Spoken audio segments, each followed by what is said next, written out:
My sword making interest started back in the 1980s.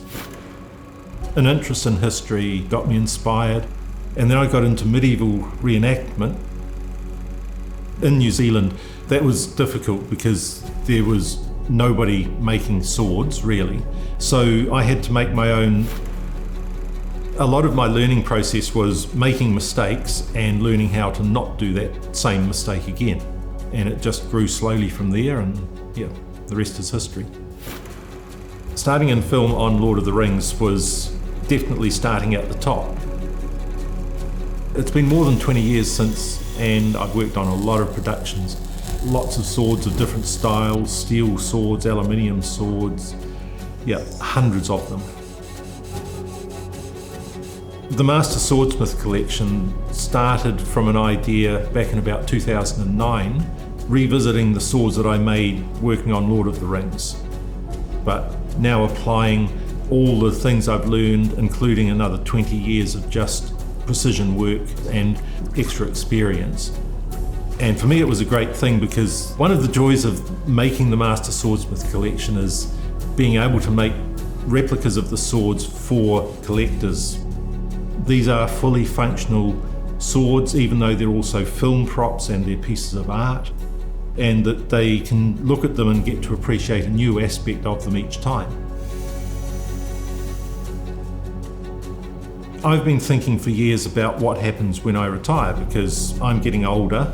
I'm in my 60s now, and thinking about what would be involved in finding replacements for me.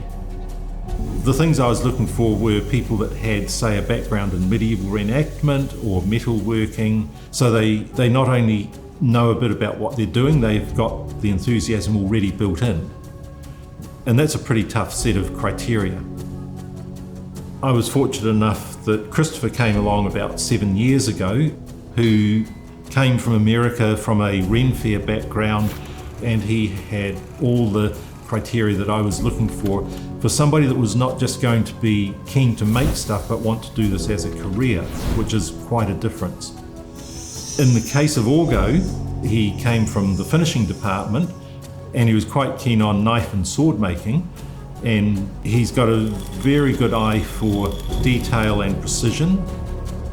Since they joined the swords team, Christopher and Orgo have worked on a lot of other projects, sometimes with me, sometimes independently, and they've done a lot of amazing work.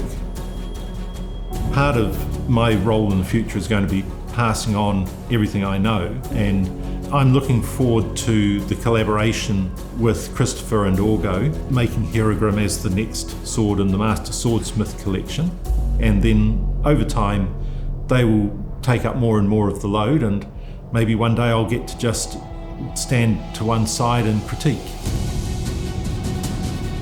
When I'm retired, if they've got a question about why did you do it this way, or what was the thinking behind this bit of the design, I'll be able to tell them, hopefully. And yeah, I'll be happy to do that as long as I'm breathing.